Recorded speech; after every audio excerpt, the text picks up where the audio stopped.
Hello to everyone. आज हम पढ़ने जा रहे हैं ट्रांसलेशन का पार्ट 2।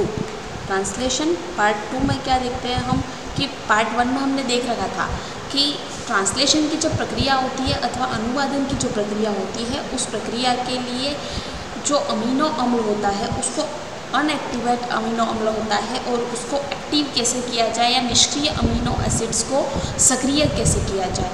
तो फर्स्ट पार्ट के अंदर तो ये स्टेप हमने देख ली थी। अब जो सेकंड पार्ट है उसके अंदर देखते हैं कि ट्रांसलेशन की क्या क्या स्टेप्स होती है या अनुवादन में क्या क्या चरण होते हैं। तो अनुवादन की प्रक्रिया जो होती है, अनुवादन होता क्या है, वो mRNA का प्रोटीन के अंतर्गत कन्वर्ट होना।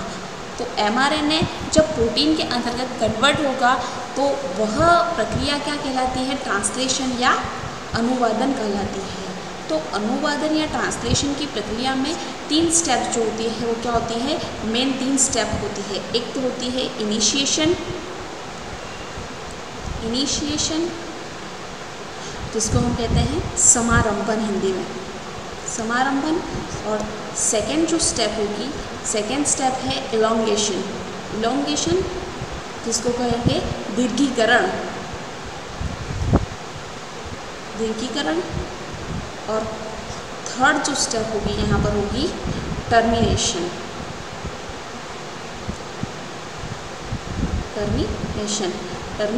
जो है इसको कह सकते हैं हम समापन। तो अब ट्रांसलेशन की जो प्रक्रिया होती है, इस प्रक्रिया के अंतर्गत हमने देखा पहले वीडियो लेक्चर्स में कि जो अमीनो अम्ल था वो निष्क्रिय था, उनको एक्टिव किया और एक्टिव करने पर हमको क्या प्राप्त होते हैं कि जो अमीनो अम्ल था वो तो सक्रिय हो जाते हैं। साथ ही साथ हमको क्या मिला था, एक चार्ज्ड टीआरएनए मिला था, या जिसे हम कहते हैं लोडेड टीआरएनए भी इसे कह सकते हैं। तो जो चार्ज्ड टीआरएनए या लोडेड टीआरएनए होता है, इसी चार्जिंग टीआरएनए या लोडेड टीआरएनए की हेल्प से हम क्या करेंगे कि इन तीनों स्टेप्स के द्वारा mRNA को किस में कन्वर्ट कर सकते हैं, प्रोटीन के अंतर्गत कन्वर्ट कर सकते हैं। तो फर्स्ट स्टेप आज हम स्टार्ट करने जा रहे हैं जिसका नाम है इनिशिएशन या समारंभन कर शुरू करते हैं।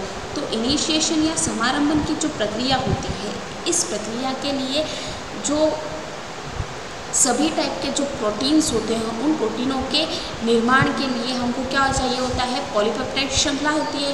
प्रोटीन क्या है, एक टाइप की पॉलीपेप्टाइड श्रृंखला। तो पॉलीपेप्टाइड श्रृंखला को जो समारंभन या उसको शुरू करना होता है तो हमको क्या आवश्यक होता है, एक अमीनो एसिड आवश्यक होता है जिसका नाम होता है मिथियोनिन नाम का कारक आवश्यक होता है, मिथियोनिन। तो मिथियोनिन नाम का क्या है, एक अमीनो एसिड जो कि सर्वाधिक महत्वपूर्ण और आवश्यक होता है। उस आवश्यक अमीनो अम्ल की सबसे ज़्यादा यहाँ पर हमको क्या होती है, आवश्यकता होती है। और जो कि mRNA पर स्थित क्या होते हैं, एक mRNA पर स्थित होता है AUG कोडोन उपस्थित होता है, वो जिसे हम कहते हैं समारंभन कोडोन के नाम से भी इसे जानते हैं या इनिशिएशन कोडोन भी इसे कहते हैं। तो ये जो समारंभन कोडोन होता है, ये कोडोन कहाँ स्थित है, mRNA के ऊपर स्थित होता है। तो mRNA पर प्रेजेंट जो कोडोन है जिसका नाम क्या है, AUG कोडोन। अब ये AUG कोडोन यहाँ पर क्या कर सकता है, मिथियोनिन को कोड करने के लिए आवश्यक कोडोन होता है। तो मिथियोनिन के लिए स्थित जो टीआरएनए होगा यहाँ पर, जो चार्ज टीआरएनए है या लोडेड टीआरएनए है जो मिथियोनिन के लिए स्थित है, उस टीआरएनए को हम यहाँ पर क्या कहेंगे, टीआरएनए एफमेट भी कह सकते हैं। टीआरएनए एफमेट मतलब क्या है, यहाँ पर मेट का मतलब तो होता है यहाँ पर मिथियोनिन जिसको इन शॉर्ट में हम क्या सकते हैं, लिखा है एमेट। और एफ का मतलब जो होता है यहाँ पर क्या है, F it is equal two factor या कारक के नाम से इसे जान सकते हैं, फैक्टर या कारक।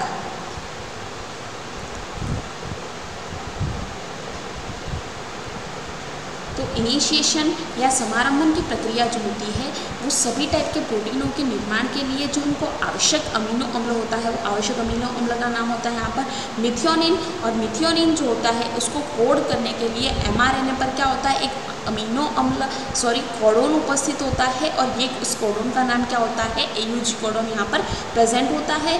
और इस AUG कोडोन के लिए या मिथियोनिन जो होता है, इस मिथियोनिन के लिए क्या होता है, एक स्पेशल tRNA होता है, और इस tRNA को हम क्या कह सकते हैं, tRNA F-MET। tRNA तो tRNA है, और F-MET का मतलब क्या है, F का मतलब जहाँ होता है फैक्टर, और MET MET मीन्स क्या है, मिथियोनिन होता है। तो अब सबसे पहले इस प्रक्रिया को हम शुरू करते हैं, उससे पहले एक बात जानना आवश्यक होता है कि जो प्रोकैरियोटिक सेल्स होती है उसमें जब ट्रांसलेशन या अनुवादन की प्रक्रिया होती है तो इसमें कुछ इनिशिएशन फैक्टर होते हैं, जिसे हम लिखते हैं IF। आई का मतलब इनिशिएशन, F का मतलब फैक्टर। तो इनिशिएशन फैक्टर जो प्रोकैरियोटिक में होते हैं, तो ये प्रोकैरियोटिक में इनिशिएशन फैक्टर जो होंगे कितने होते हैं, 3 होते हैं। तो इसको IF1, IF2 और IF3 के नाम से हम जानते हैं। और जब यूकैरियोटिक में ट्रांसलेशन अगर हम पढ़ते हैं तो यूकैरियोटिक में ट्रांसलेशन के लिए ये इनिशिएशन फैक्टर जो होते हैं वो कितने होते हैं, 10 इनिशिएशन फैक्टर यहाँ पर आवश्यक होते हैं। तो इसको IF1, IF2, IF3, IF4, IF5, IF6, 7, 8 और ये 9 और ये IF10। अब इन दोनों जो इनिशिएशन फैक्टर हैं इनको डिफ्रेंशिएटेड करने के लिए यूकैरियोटिक में हम स्मॉल ई भी ऐड कर सकते हैं। क्यों ऐड कर सकते हैं, क्योंकि ये जो इनिशिएशन फैक्टर है वो किसके लिए लागू हो रहे हैं, यूकैरियोट्स के लिए चालू हो रहे हैं, लग रहे हैं। तो इसीलिए इनको डिफ्रेंशिएट करने के लिए EF भी हम लिख सकते हैं। तो अब नेक्स्ट हम क्या करते हैं, अब जो ट्रांसलेशन की प्रक्रिया के में जो समारंभन की प्रोसेस होती है वो कैसे स्टार्ट होती है उसको देखते हैं। तो हमने देखा था कि जो मिथियोनिन के लिए जो क्या है, एक tRNA या स्पेशल जो tRNA होता है, उस tRNA के लिए हमको किसकी आवश्यकता होती है, तो या उस tRNA को हम क्या कह सकते हैं, tRNA F-MET tRNA भी इसे कह सकते हैं। तो वहाँ से अब ये जो tRNA F-MET बना है ये क्या है, एक टाइप का प्रारंभन कारक भी इसे हम कह सकते हैं, या आरंभन कॉम्प्लेक्स के नाम से भी इसे जान सकते हैं। तो अब यहाँ पर देखते हैं कि एक जो tRNA था जो मिथियोनिन के लिए था, तो उस मिथियोनिन वाले tRNA को हम क्या कहते हैं, tRNA F-MET कहते हैं। और इस tRNA को हम क्या करेंगे, किसी भी जो सिंपल tRNA F-MET है उसको किसी दूसरे tRNA अणु के साथ में जोड़ते हैं तो यह प्राप्त होगा हमको F-MET tRNA F-MET के नाम से इसे जान सकते हैं। ये जो कॉम्प्लेक्स बना है यहाँ पर, ये जो कॉम्प्लेक्स है वो क्या है, एक आरंभन कॉम्प्लेक्स के नाम से इसे जान सकते हैं। तो ये आरंभन कॉम्प्लेक्स जो होता है ये आगे की जो प्रोसेसेस होंगी या आगे की जो सेकंड और थर्ड स्टेप होगी इसमें बहुत ही महत्वपूर्ण स्टेप होती है, या एक कॉम्प्लेक्स आगे बहुत काम आएगा, इसलिए इसको याद रखना बहुत ही इम्पॉर्टेंट होता है। तो tRNA F-MET से हमको क्या हुआ, क्या प्राप्त हुआ, F-MET tRNA F-MET प्राप्त हुआ, जो कि एक कॉम्प्लेक्स के रूप में था, जिसे हम क्या कह सकते हैं, आरंभन कॉम्प्लेक्स के नाम से जान सकते हैं। तो अब यहाँ पर इनिशिएशन फैक्टर या जो इनिशिएशन की प्रोसेस होती है उसका पहला प्रोसेस हम देखें तो क्या होगी कि हम जानते हैं कि जो राइबोसोम्स होते हैं वो कहाँ प्रेजेंट है, tRNA के एक सिरे पर जो सेकेंड भुजा जो होती है tRNA की, उसकी tRNA की दूसरी वाली भुजा से के पास में क्या अटैच होते हैं, राइबोसोम प्रेजेंट होते हैं। और राइबोसोम जो होते हैं वो एक 70S प्रकार का और दूसरा 80S। 70S RNA की बात करें तो वो 2 सब यूनिट के अंदर डिवाइडेड होता है, तो उसकी जो सबसे छोटी स्मॉल सब यूनिट है 30S टाइप की, उस 30S टाइप यूनिट को लिया जाता है। प्लस यहाँ पर हमने देखा कि हम प्रोकैरियोट्स की बात कर रहे हैं या यूकैरियोट्स की बात करें तो एक इनिशिएशन फैक्टर होता है जो कि आवश्यक होता है। एक इनिशिएशन फैक्टर थर्ड यहाँ पर यूज़ में लिया जाता है, तब 30S ribosomes plus initiation factor third दोनों को जब साथ में रिएक्शन कराई जाती है तो इसका एक कॉम्प्लेक्स बनेगा जिसको हम कह सकते हैं इनिशिएशन फैक्टर थर्ड बॉन्ड। ये किसके साथ जुड़ जाएगा, 30S टाइप के राइबोसोम्स जो है इन राइबोसोम्स के साथ में बाइंडेड हो जाता है या उनके साथ में जुड़ जाता है। तो ये जो स्टेप हुई ये पहली स्टेप थी। अब इसी इनिशिएशन फैक्टर थर्ड और 30S टाइप के जो राइबोसोम्स थे उसके साथ में क्या जोड़ेंगे हम यहाँ पर एक दूसरा mRNA मॉलिक्यूल्स जोड़ देते हैं और mRNA मॉलिक्यूल्स जुड़ने पर ये क्या बना लेंगे, वापस से एक संकुल जैसी संरचना का निर्माण करते हैं। तो एक initiation factor third plus 30S और दूसरा यहाँ पर क्या जुड़ेगा mRNA। अब ये जुड़ने के बाद क्या होता है कि initiation factor 3 30S RNA 30S ribosomes और यहाँ पर क्या जुड़ेगा साथ में एक mRNA मॉलिक्यूल्स भी इनके साथ में बाइंडेड हो जाता है। ये जो हुई इनिशिएशन या समारंभन की पहली स्टेप थी। और सेकेंड स्टेप की अगर हम बात करते हैं तो यहाँ पर क्या होगा कि इनिशिएशन फैक्टर थर्ड 30S और राइबोसोम और mRNA जो मॉलिक्यूल है इनकी रिएक्शन कराते हैं इसी प्रारंभन कॉम्प्लेक्स जो होता है इसके साथ में। तो क्या होगी इनिशिएशन फैक्टर थर्ड 30S और mRNA प्लस इसकी रिएक्शन हम किसके साथ करा रहे हैं, आरंभन कॉम्प्लेक्स के साथ में। तो ये जो होगी क्या होगी FMET tRNA FMET।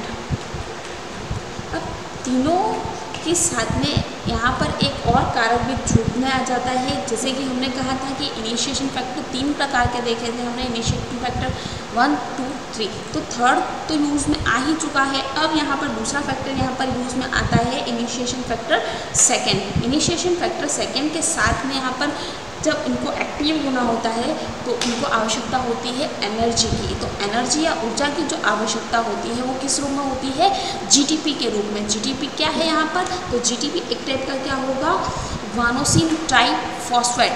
यहाँ पर मैं साइड में लिख देती हूँ ग्वानोसिन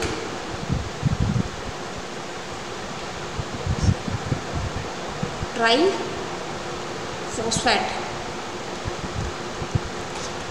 ग्वानोसिन ट्राइफॉस्फेट जीटीपी ऊर्जा के रूप में, एनर्जी के रूप में यूज़ में लिया गया है। अब इनकी रिएक्शन अब कराई जाती है तो यहाँ पर क्या होगा कि इनिशिएशन फैक्टर थर्ड जो होता है 30S राइबोसोम्स और mRNA, इन दोनों फैक्टर्स के बीच में यहाँ पर FMET tRNA FMET इन दोनों के साथ में जुड़ जाता है एक इनिशिएशन फैक्टर 2 मॉलिक्यूल जो होता है यहाँ पर जुड़ जाएगा। इस टाइप से initiation factor third 30S plus mRNA as it is जो यहाँ पर अभिक्रिया में था, ये वाले reaction same as it is लिख दी गई है। प्लस यहाँ पर अब यहाँ पर क्या आ जाएगा, एक मॉलिक्यूल्स और बाइंड हो जाता है जिसका नाम है, एक फैक्टर ऐड हो जाता है IF2।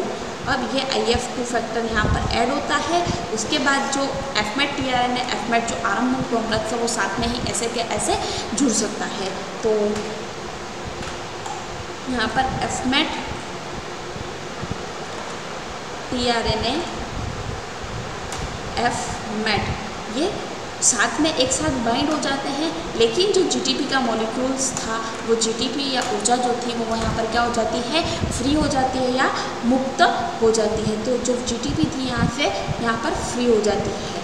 अब जो रिएक्शन की या जो समारंभन की प्रक्रिया थी उसका सेकेंड स्टेप यहाँ पर यूज़ आ चुका है। अब थर्ड स्टेप यहाँ पर यूज़ आती है कि जो 30S राइबोसोम्स थे वो एक दूसरी सब यूनिट या दूसरी जो सब यूनिट कौन सी होती है 50S और 30S दोनों सब यूनिट्स मिलती हैं और मिल करके क्या बना लेती है, एक यूनिट बना लेगी जिसका क्या कहते हैं 70S राइबोसोम्स में कन्वर्ट हो जाती है। तो एक यहाँ पर 70S राइबोसोम्स प्लस mRNA यहाँ पर बाइंड हो जाते हैं। तो 70S mRNA और FMET tRNA FMET जो होते हैं साथ में जुड़ जाते हैं।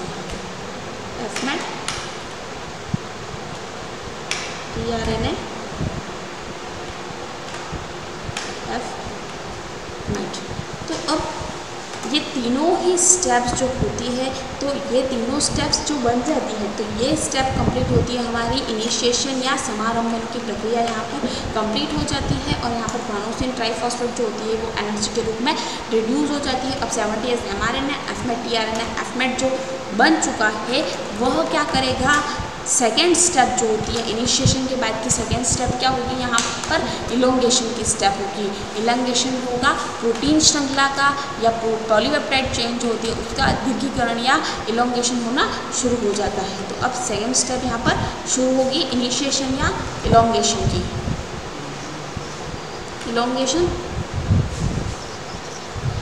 तो इलोंगेशन की प्रक्रिया कहाँ से शुरू होती है, इसी 70S mRNA एफमेट tRNA एफमेट मॉलिक्यूल्स के साथ में शुरू होती है। तो सेकेंड स्टेप क्या है यहाँ पर, elongation, elongation of polypeptide chain.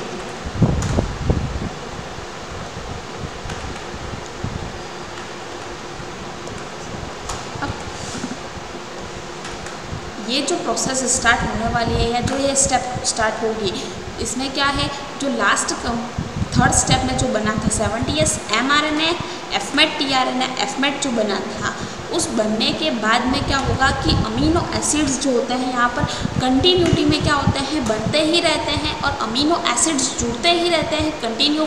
तो क्या होगी, जो पॉलीपेप्टाइड श्रृंखला जो बन रही है, वो पॉलीपेप्टाइड श्रृंखला की चेन जो बन रही है, वो चेन क्या होती है, अपनी लंबाई के अंतर्गत और वृद्धि होती रहती है। तो 70S mRNA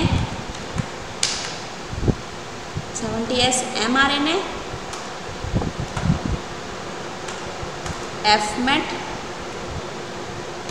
tRNA एफमेट जब बन जाता है, तो ये बनने के बाद क्या होगा कि अमीनो एसिड्स जो होते हैं यहाँ पर कंटिन्यूटी में क्या होते हैं, लगातार यहाँ पर जुड़ते रहते हैं और जुड़े रहने के कारण जो पॉलीपेप्टाइड श्रृंखला थी, वो पॉलीपेप्टाइड श्रृंखला की लंबाई में क्या हो जाती है, यहाँ पर वृद्धि होती है। और पॉलीपेप्टाइड श्रृंखला की लंबाई में वृद्धि होना ही क्या है, इलोंगेशन या दीर्घीकरण होता है। तो इस प्रक्रिया के अंतर्गत क्या होता है कि कुछ कारक जो होते हैं जो भाग लेते हैं, और इन कारकों को हम कहते हैं दीर्घीकरण कारक या इलोंगेशन फैक्टर इनको कहते हैं। तो इलोंगेशन फैक्टर यहाँ पर क्या होते हैं, यूज आते हैं। इलोंगेशन फैक्टर या जिसे कह सकते हैं दीर्घीकरण कारक।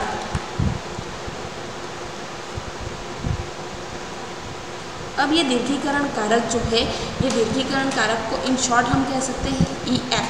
तो ऐसे इलोंगेशन की प्रोसेस में ये जो कारक होते हैं वो 3 टाइप के होते हैं, एक EF TU, दूसरा होता है EF TS और थर्ड जो होगा वो EF G के नाम से जाने जाते हैं। और ये तीनों फैक्टर्स जो होते हैं वो क्या है, एक टाइप के दीर्घीकरण कारक है। और यही कारक मिल करके क्या कर सकते हैं, अमीनो अम्ल की को लगातार जुड़ने में हेल्प करते हैं और जुड़ते रहेंगे अमीनो एसिड्स, तो पॉलीपेप्टाइड श्रृंखला क्या हो जाती है, उसकी चेन बढ़ती ही जाती है। तो फर्स्ट अब इलोंगेशन की प्रोसेस पढ़े, तो इलोंगेशन की प्रोसेस में क्या होता है कि जब फर्स्ट अमीनो एसिड जो होता है वो mRNA के कोडों के अकॉर्डिंग क्या होता है, इन इनिशिएटिंग फैक्टर TU के साथ में और GTP कॉम्प्लेक्स जो होते हैं उन कॉम्प्लेक्स के साथ में जुड़ते हैं या GTP के साथ जुड़ करके क्या बना लेते हैं, एक कॉम्प्लेक्स या संकुल बनाते हैं। तो इस टाइप से यहाँ पर क्या होगा कि इलोंगेशन फैक्टर TU ये किसके साथ में जुड़ेंगे, एक टाइप के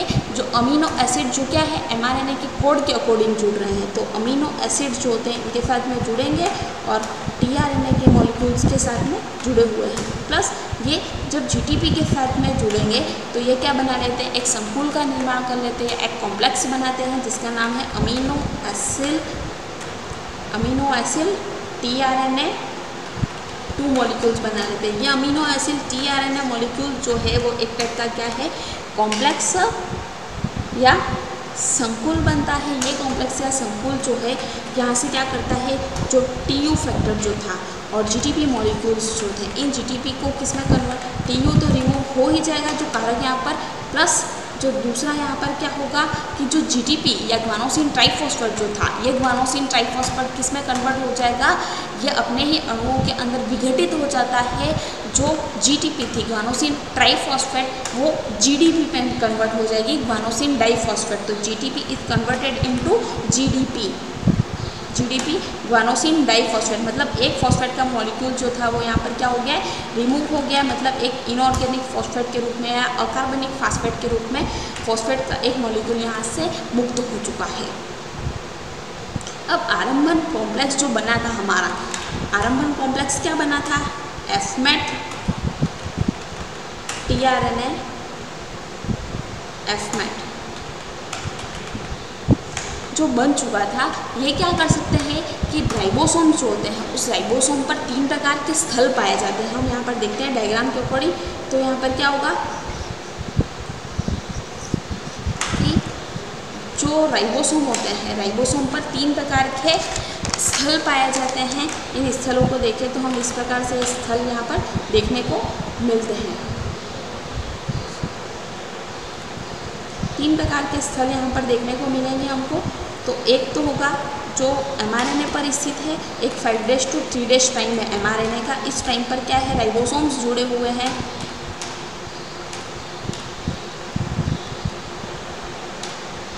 तो एक यहाँ पर राइबोसोम्स की क्या होती है, एक बड़ी यूनिट होती है और एक छोटी यूनिट होती है। तो एक 30S और एक जो है वो 50S। अब ये जो 2 यूनिट्स है वो कहाँ पाई जाती है, प्रोकैरियोट्स में पाई जाने वाली यूनिट्स होती है। और इन दोनों ही राइबोसोम्स की सब यूनिट पर क्या होते हैं, राइबोसोम्स पर 3 प्रकार की साइट्स पाई जाती हैं। एक जो होगी यहाँ पर ए साइट होती है, जिसको कहते हैं हम ए साइट, और एक जो होती है यहाँ पर क्या होती है, पी साइट। और यहाँ पर एक दूसरी साइट होती है जिसको ई साइट कहते हैं। पी साइट जो है वो, पी साइट क्या है, तो ये जो होती है वो पेप्टाइडल साइट होती है। ए है वो अमीनो एसिड साइट है, और जो ई है वो क्या है, एग्जिट साइट है। अब इन तीनों का यूज़ जो है यहाँ पर हम सेकेंड स्टेप के अंतर्गत देखते हैं। तो सेकेंड स्टेप के अंतर्गत क्या होता है कि जो ए साइट जो होती है, इस ए साइट के ऊपर क्या होता है कि जो राइबोसोम के पी स्थल होते हैं और ए स्थल होते हैं, इन दोनों ही साइट्स का सबसे बड़ा काम होता है, या मेन रोल जो होता है इन 2 साइट्स का होता है। तो mRNA के कोड के अकॉर्डिंग जो ऑर्डर मिलता है, उस अकॉर्डिंग क्या होगा कि जो अमीनो एसिड्स के पास आ जाते हैं, और अमीनो एसिड्स पास आएंगे तो राइबोसोम पर उपस्थित जो भी ये एसाइड्स और पी साइट्स होती है, वो उन दोनों के बीच में जो भी अमीनो अम्ल एसिड आते हैं या अमीनो अम्ल आ रहे हैं, उन दोनों के बीच में क्या होती है, बॉन्डिंग होती है। और बॉन्डिंग जो होगी या बॉन्ड जो बन रहा है, बंध बन रहा है, वो बंध कौन सा बनेगा, पेप्टाइड बॉन्ड जो होता है, या पेप्टाइड बंध जो होगा वो पेप्टाइड बंध यहाँ पर बनता है। पेप्टाइड बंध किसके मध्य बन रहा है, तो जो अमीनो एसाइड और पी साइड जो होते हैं, उन दोनों के बीच में जो अमीनो एसिड्स जो आ रहे हैं वो बंध बनाने की प्रक्रिया करते हैं। और इन दोनों के मध्य में जब पेप्टाइड बंध बनने की क्रिया होती है या प्रोसेस जो हो रही है, तो पेप्टाइड बंध या पी स्थल जो होता है वो अमीनो एसिड को कार्बोक्सिलिक समूह बनाएगा, या उसमें कार्बोक्सिलिक अम्ल के साथ में संलग्न होता है। पी साइड्स किसके साथ संलग्न होगा, तो ये कार्बोक्सिलिक एसिड के साथ में,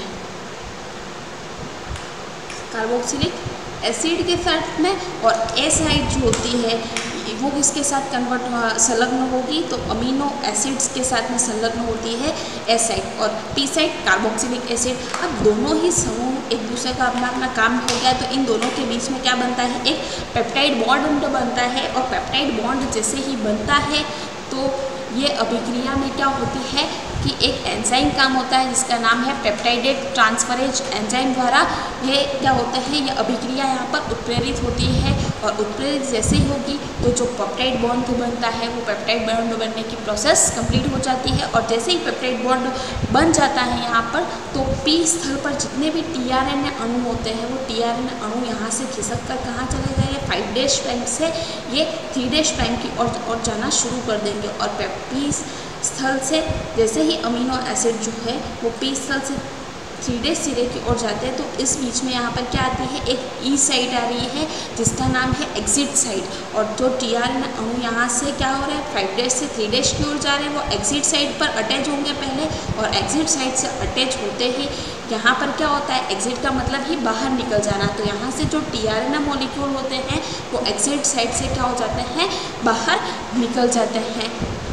तो इस टाइप से जो mRNA के ऊपर अगले कोडोन होते हैं वो राइबोसोम्स के ए स्थल पर आ जाएंगे और ए स्थल पर आने से ये पी स्थल पर आगे जाएंगे और पी स्थल से जब 5 डैश से 3 डैश के और 3 टीआरएनए अणु जा रहे हैं तो ये बीच में यहाँ पर क्या आ रहा है, एक ई साइड और ई साइड से जो टीआरएनए 2 अणु होंगे वो क्या होते हैं, यहाँ से मुक्त हो जाते हैं। और मुक्त होने पर इसी टाइप से क्या होगा यहाँ पर कि राइबोसोम्स के ऊपर जो एमआरएनए जो खिसका रहे हैं जो जिन अणुओं को, वो नए कोडोन के अकॉर्डिंग ए स्थल पर जुड़ते जाएंगे और जुड़ने से पॉलीपेप्टाइड श्रृंखला जो होती है वो यहाँ पर नहीं जुड़ती रहेगी। ए स्थल पर कौन से मॉलिक्यूल जुड़ेंगे, जो नए टीआरएनए 2 अणु आते हैं वो ए स्थल पर आते जाएंगे और वो वापस वही प्रोसेस करेंगे कि उनको 5 डैश से 3 डैश की ओर ले जाएंगे और टीआरएनए 2 अणु जो होते हैं यहाँ से विस्थापित होते जाए या एग्जिट होता शुरू कर देते हैं। तो इस टाइप से ये जो इलॉन्गेशन की प्रक्रिया में क्या होती है, पॉलीपेप्टाइड श्रृंखला अपनी दीर्घीकृत होती रहती है। अब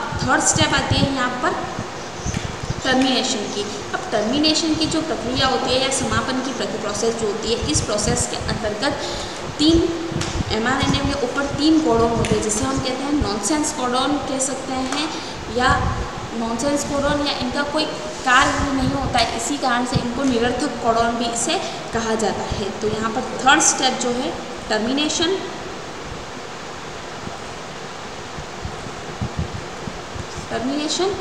या समापन। तो समापन की प्रक्रिया है तो हमको क्या करना है, हम जानते हैं कि जैसे ये हमारे सेकेंड स्टेप में क्या हो रहा है, प्रोटीन श्रृंखला का दीर्घीकरण। तो दीर्घीकरण जब जैसे होता रहेगा तो बहुत ज़्यादा मात्रा में प्रोटीन का निर्माण होता रहता है, तो उस श्रृंखला को रोकने के लिए कोई कारक आवश्यक होते हैं या कुछ कोडोन जो होते हैं एमआरएनए के ऊपर स्थित होते हैं, वो कोडोन क्या करते हैं, इस प्रक्रिया को स्टॉप करने का काम करते हैं या रोकने का काम करते हैं। तो इसके लिए 3 प्रकार के कोडोन जो एमआरएनए पर उपस्थित है वो होते हैं यूएए, यूएजी और दूसरा होता है यूजीए। ये तीनों ही कोडोन जिनको हम कह सकते हैं निरर्थक कोडोन या नॉनसेंस कोडोन भी इसे कह सकते हैं।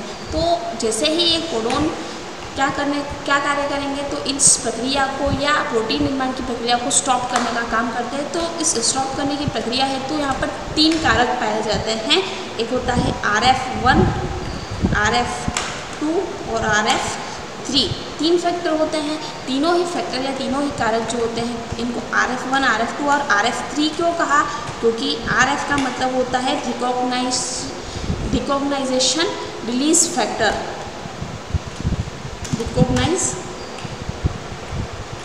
Recognition release factor. अब ये तीनों ही फैक्टर जो होते हैं वो क्या करते हैं, RF1 फैक्टर जो होगा वो RF1 फैक्टर तो UAA और UAG, और RF2 फैक्टर जो होता है वह UAA और UAG।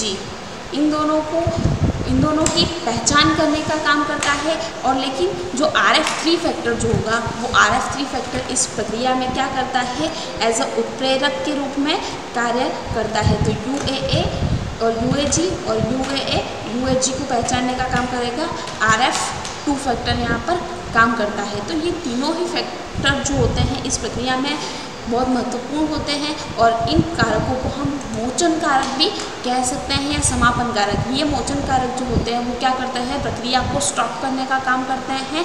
और पॉलीपेप्टाइड श्रृंखला जो होती है उसको पॉलीपेप्टाइड श्रृंखला व जो लास्ट का टीआरएनए मॉलिक्यूल हो जाता है उन दोनों के बीच में क्या करते हैं कि एक एस्टर बॉन्ड बनाते हैं और एस्टर बॉन्ड जो बन चुका है उसको हाइड्रोलाइसिस करने का या जल अपघटित करने का कार्य करते हैं। इसी टाइप से क्या होगा कि लास्ट के जो टीआरएनए मॉलिक्यूल्स है उनको राइबोसोम्स के पी स्थल पर क्या कर दिया जाता है, पी स्थल पर उनको फ्री कर दिया जाता है। तो इस टाइप से क्या होगी कि ये जो ट्रांसलेशन या अनुवादन की प्रक्रिया होती है वो कंप्लीट होती है और यहाँ पर प्रोटीन निर्माण भी कंप्लीट होता है। एक बहुत इंपॉर्टेंट या नोटिस करने या नोट करने की बात यहाँ पर होती है कि जो राइबोसोम होता है, राइबोसोम पर हमने कितनी साइट्स देखी, 3 साइट्स, जिसमें 2 साइट्स जो होती है उसका बहुत ज़्यादा ही मेन रोल होता है। तो इसमें एक होती है पी साइट और ए साइट, 2 बहुत ज़्यादा ही क्या होती है, महत्वपूर्ण होती है।